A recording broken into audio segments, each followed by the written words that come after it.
안녕하세요. 레드알피엠 정준석입니다. 자, 이번 차량은 그랜저 소나타와 더불어 브랜드 세단 라인업을 대표하는 주력 모델인데요. 5년 만에 7번째 모델 체인지를 통해 변화를 준 현대자동차의 준준형 세단 신형 아반떼 영상 시작합니다.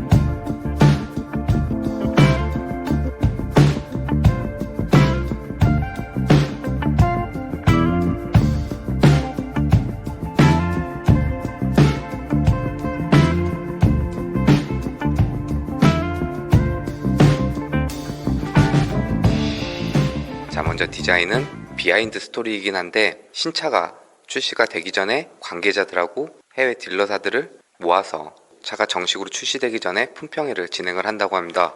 그리고 그때 반응이라든지 느낌들을 피드백 받아서 미리 파악하는 시간을 갖는다고 하는데요. 이번 신형 아반떼도 출시 전에 그 품평회를 열고 관계자들의 의견을 듣는 시간을 가졌는데, 공개됐을 때 그 관계자들이 디자인에 대해서는 상당히 멋지다는 반응과 함께 어느 정도 살펴본 후에 이렇게 말을 했다고 합니다. 컨셉카는 이제 잘 봤으니까 니네가 양산할 차를 보여달라. 그리고 현대 관계자는 이게 컨셉카가 아니고 양산할 차라고 대답을 해줬다고 하는데요. 그러니까 처음 봤을 때 컨셉카라고 착각할 만큼의 꽤 파격적인 디자인을 이번 신형 아반떼는 가지고 있는데요. 브랜드 세단 라인업의 엔트리 모델이자 많은 판매량을 올려야 되는 차량임에도 불구하고 디자인적으로 이렇게 파격적인 변화를 시도한 이유는 경쟁 동급 모델 세단을 대상으로 했다기보다는 요즘 SUV의 인기가 워낙 높다 보니까 기존 정통적인 세단의 디자인이 아니라 현 시대에는 세단도 이렇게 파격적인 디자인을 해줘야만 어필할 수 있고 생명력을 유지할 수 있는 하나의 방법이 되어주지 않나 라고 생각이 드는데요. 이번 신형 아반떼는 6세대 페이스리프트 모델에서 사용했던 삼각형을 더 적극적으로 반영해준 꽤 개성 강하면서도 독특한 디자인을 그려주고 있습니다. 그래서 수많은 삼각형들이 이어지고 그 날카로운 선들을 연결해준 꽤 공격적인 디자인을 가지고 있는데요. 먼저 전면부는 그릴의 위치를 보다 아래쪽으로 내려주고 크기도 확장시켜서 조금 더 존재감을 살려준 형태를 보여주고 있습니다. 거기에 그릴 내부의 그래픽도 꽤 독특한 형태를 그려주었는데요. 이 형태는 보석을 가공할 때 나오는 형상을 그려준 패턴이 새롭게 적용이 되어 있습니다.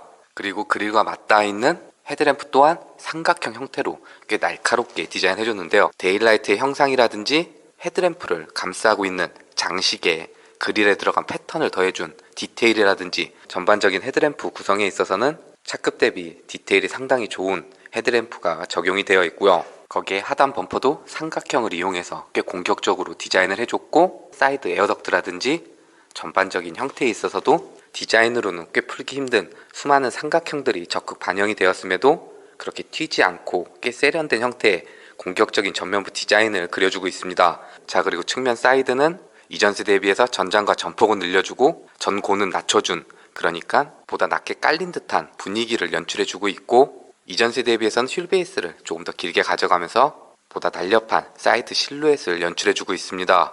거기에 사이드 캐릭터 라인은 대부분 일자로 길게 거줘서 차가 조금 더 넓어 보이는 효과를 연출해준 반면, 이번 신형 아반떼는 이 사이드 캐릭터 라인 또한 사선으로 선을 긋고 점과 점이 만나는 부분은 다시 떨어뜨리고 삼각 형태를 그려줌으로써 가만히 서 있어도 좀 달려나가는 듯한 꽤 역동적인 사이드 캐릭터 라인을 그려준 부분도 꽤나 인상적인데요. 거기에 C필러 라인부터는 완만하게 떨어지는 곡선 라인을 그려줘서 정통적인 세단보다는 쿠페 형태의 날렵한 디자인을 연출해준 부분도 괜찮아 보입니다. 그리고 휠은 17인치 크기를 가지고 있고 디자인은 바람개비 형태의 투톤 휠이 적용이 되어 있고요. 타이어는 한국 타이어의 키너지 GT 17인치 타이어가 장착이 되어 있습니다. 자, 그리고 리어 후면부 또한 상당히 개성 강한 디자인을 그려주고 있는데요.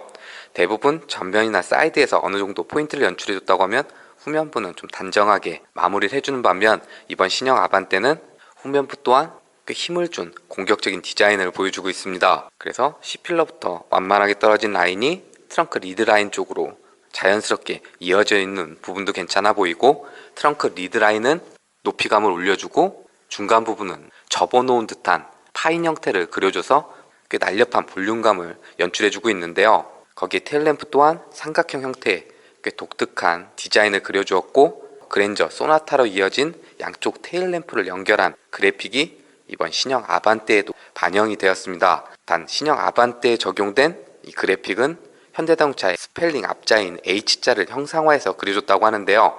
램프가 점등될 때의 선명도도 괜찮은 편이고, 전체적인 그래픽에 있어서도 꽤 근사한 분위기를 연출해주는 부분도 괜찮아 보입니다. 거기에 범퍼 하단부 또한 꽤 많은 선들이 조합되어 있고, 실제 머플러 팁은 아니지만 머플러 팁 같은 형태를 잡아줘서 조금 더 스포티한 후면부 디자인을 연출해준 부분도 괜찮아 보이는데요. 전반적으로 누구와도 닮지 않은 아반떼만의 꽤 근사한 디자인을 보여주고 있고, 현 시대 SUV와 경쟁하는 세단은 이렇게까지 변할 수 있구나라는 부분을 이번 신형 아반떼를 통해 시작한 게 아닌가라고 여겨집니다.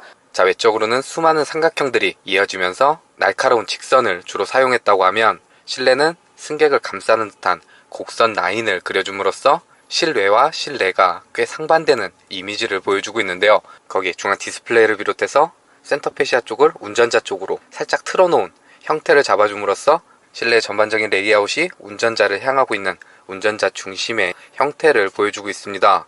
그로 인해서 중앙에 손잡이 부분을 비롯해서 도어 트림까지 운전자를 감싸는 듯한 꽤 독특한 형태를 보여주고 있고, 그래서 디스플레이 하단 쪽에 마련된 기능 버튼들을 조작할 때나 공조기 컨트롤러를 조작할 때 손을 그렇게 뻗지 않아도 바로바로 조작할 수 있는 꽤 편리한 구성을 보여주고 있습니다. 그러니까 반대로 얘기하면 보조석에 앉았을 때는 좀 소외받는 듯한 느낌이 들 정도로 꽤 적극적인 운전자 중심의 디자인을 보여주고 있고요.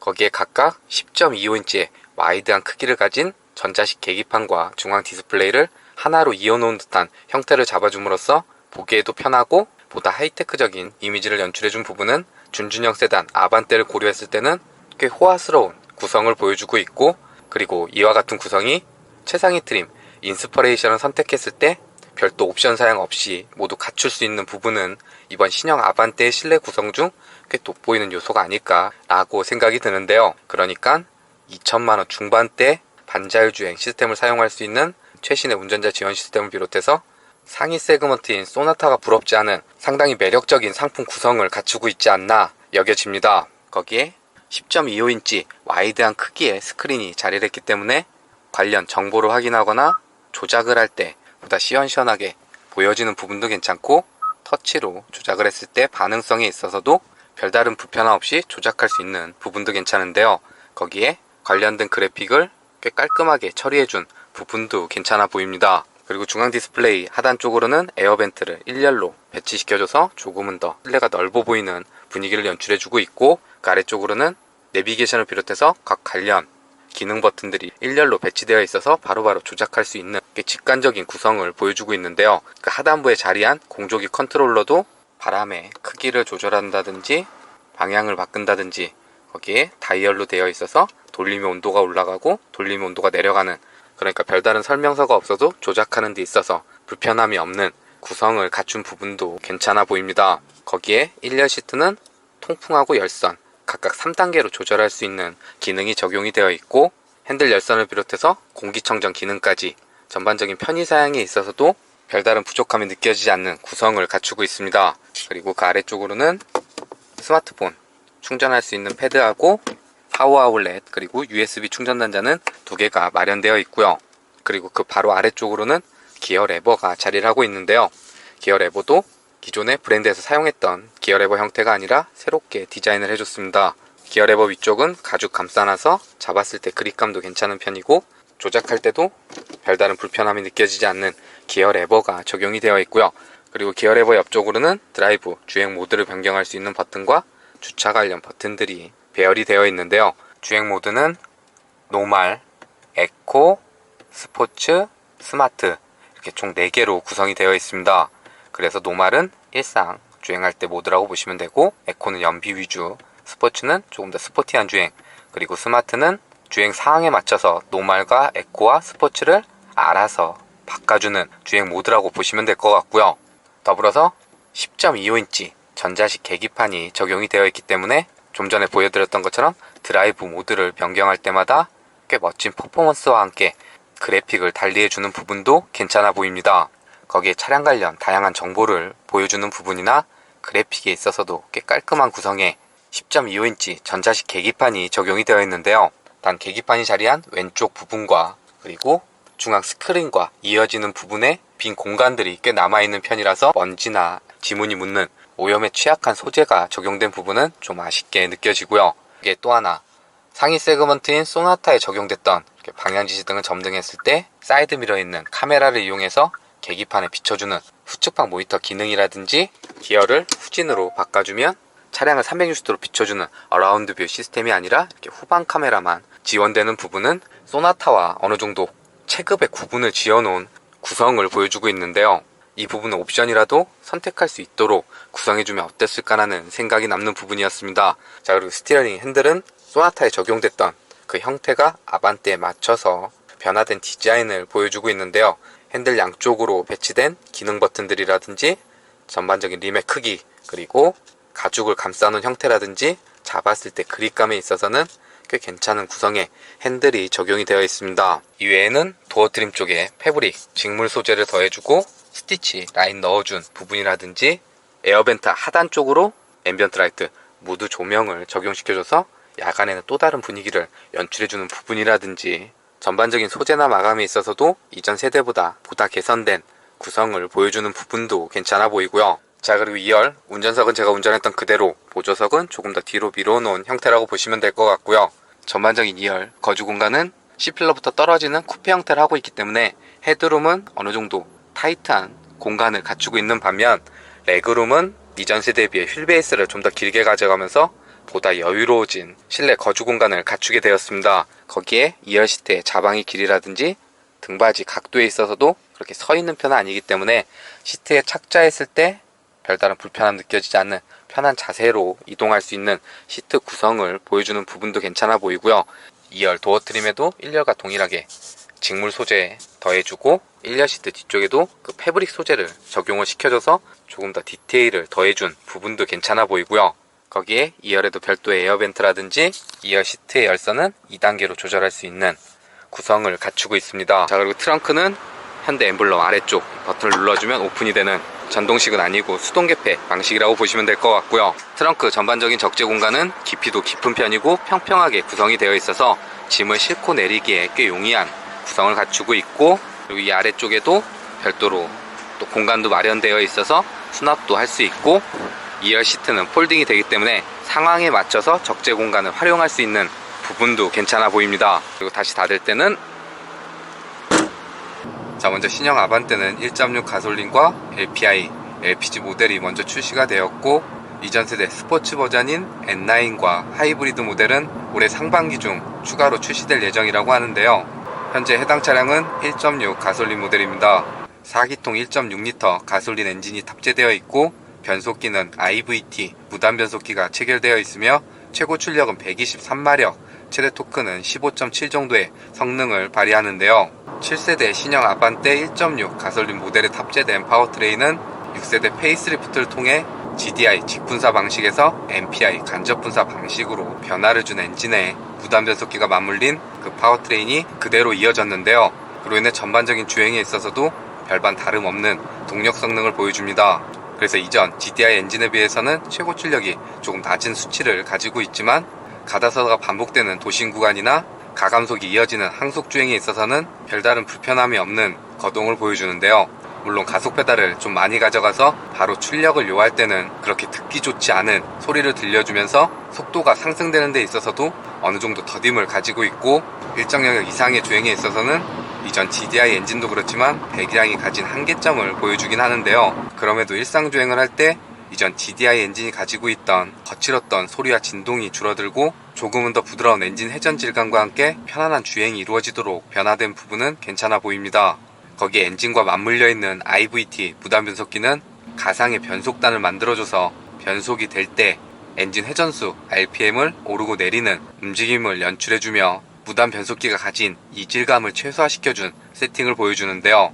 그리고 무엇보다 영상 말미에 최종적으로 평균 연비를 보여드리긴 하겠지만 80에서 100 사이 항속 주행을 할 때는 트림상 리터당 18에서 19 정도 연비를 보여줄 때도 있어서 연비 부분에 있어서도 이전 파워트레인보다는 조금 더 나은 효율성을 보여줍니다. 그러니까 올해 상반기에 추가로 출시될 스포츠 N9이나 하이브리드 모델에 비해 1.6 가솔린 모델은 아반떼 라인업 중 엔트리 모델이기 때문에 가격적이나 일상주행을 할 때 효율성에 조금 더 목적성을 맞춘 파워트레인이 적용이 되어 있다 라고 보시면 될 것 같습니다.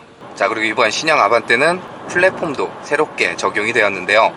이전보다는 좀 낮은 저중심 플랫폼이 적용이 되었고, 거기에 휠베이스도 조금 더 길게 가져가면서 주행을 할 때 좀 더 안정적인 피드백을 전달해 줄 수 있도록 변화를 주었다고 합니다. 그로 인해 어느 정도 일정 영역 이상의 주행에 있어서도 운전자한테 별다른 불안감을 전달하지 않는 꽤 안정적인 승차감을 연출해주고 있는데요. 준준형보다는 한 세그먼트 위인 중형 세단에 좀 더 가까운 승차감을 연출해주도록 변화된 부분은 이번 신형 아반떼가 가지고 있는 주행 성능 중 꽤 돋보이는 요소가 아닐까 라고 여겨집니다. 자, 그리고 핸들 조향은 무게감도 적당한 편이고 조향하는 대로 꽤 솔직하게 반응을 해주는 편인데요. 거기에 드라이브 모드를 스포츠로 바꿔주게 되면 좀 더 묵직한 무게감과 더불어 직결감까지는 아니지만 어느 정도 민첩하게 반응해주는 핸들 조향을 보여주고요. 거기에 브레이크 제동력은 초반보다는 중후반에 조금 더 담력이 몰려있는 편이라 초반 제동에 있어서는 브레이크 페달량을 예상했던 것보다 좀 더 가져가야 되긴 하는데, 어느 정도 적응된 이후에는 운전자가 예측 가능한 범위 내에서 제동이 이루어지기 때문에 일상주행을 하는 데 있어서 브레이크 제동력에 대한 별다른 부족함은 느껴지지 않았습니다. 자, 그리고 주행할 때 전방 시야라든지 측면에 잡힌 사각지대라든지 룸밀러를 통해 보이는 후방 시야에 있어서는 별다른 답답함이 느껴지지 않는 꽤 열린 시야를 연출해주는 부분은 괜찮아 보이고요. 거기에 외부에서 유입되는 풍절음이라든지 타이어가 노면과 맞닿는 하부 소음에 있어서는 정숙한 편은 아니지만 그렇다고 딱히 불쾌감이 느껴지지도 않는 세그먼트에 준하는 실내 방음을 보여주는데요. 단 일정 속도 이상의 주행에 있어서는 노면 소음보다는 전면 유리나 A필러를 통해 들리는 풍절음이 좀 더 실내로 유입되는 편이었습니다. 자, 그리고 신형 아반떼에는 다양한 최신의 운전자 지원 시스템도 반영이 되었는데요. 먼저 크루즈 컨트롤을 자동차 전용 도로니까 속도는 90km로 설정해 놓도록 하겠습니다. 그러면 가속 페달과 브레이크 페달을 별도로 조작하지 않아도 앞차와의 거리를 계산해서 지정해 놓은 속도 내에서 주행이 이루어지는 스마트 크루즈 컨트롤이 적용이 되어 있고요. 거기에 차선과 차선을 인식해서 중앙을 잡고 핸들을 조향해주는 차선 유지 어시스트도 반영이 되어 있습니다. 그로 인해 현재처럼 핸들을 잡고 있지 않아도 주행이 이루어지는 반자율 주행 시스템을 사용할 수 있는데요. 아반떼에 적용된 스마트 크루즈 컨트롤은 앞차가 멈추면 같이 멈추고 재출발하면 따라서 주행이 이루어지는 스탑앤고 기능이 반영이 되어 있고, 거기에 HDA 하이 드라이브 어시스트, 그러니까 고속도로 주행 보조 시스템까지 적용이 되어 있는데요. 뿐만 아니라 차선과 차선을 인식해서 핸들을 조향해주는 차선 유지 어시스트도 예전에는 속도가 60km 이상에서만 핸들을 조향해주는 기능이 활성화됐다고 하면 현재는 속도와 상관없이 핸들을 조향해주는 기능이 확장된 구성을 갖추고 있습니다. 그리고 이와 같은 운전자 지원 시스템은 고속도로 장거리 주행 시 피로도를 줄여줄 뿐만 아니라 가다서다가 반복되는 도심 정체 구간에서 보다 안전한 주행에 더 많은 도움을 주는 기능이기 때문에 보다 똑똑해진 반자율 주행 시스템이 반영이 된 부분은 신형 아반떼에 적용된 다양한 기능 중 꽤 돋보이는 요소라고 여겨집니다. 자, 그리고 연비 총 주행거리는 380km 정도 이동을 했고요. 연비는 트림상 리터당 15.0 정도 표기가 됐습니다. 그럼 남은 주유량 가지고 이동할 수 있는 거리가 181km 정도 표시가 되니까 1회 풀탱크 주유했을 시 대략 한 560km 정도 이동할 수 있는 연비를 보여줬다 라고 참고하시면 괜찮을 것 같고요. 사실 파워트레인을 비롯해서 다양한 부분을 공유하는 형제차인 K3를 제외하고는 아반떼를 라이벌로 지칭했던 수많은 경쟁 모델들은 국내에서 사라진 상황이고, 그 자리를 소형 SUV들이 대신하게 된, 그러니까 이제 아반떼는 동급 세단이 아닌 SUV와 비교를 해야 되는 대상이 되어버렸는데요. 그로 인해 보다 존재감 있는 파격적인 디자인은 인상적이었고, 효율성에 목적성을 맞춘 주행 성능은 매력적이었으며, 반자율 주행 시스템을 비롯해서 다양한 편의사양은 풍요로웠던 현시대 세단이 살아남는 방법을 제시한 현대자동차의 준준형 세단 신형 아반떼였습니다.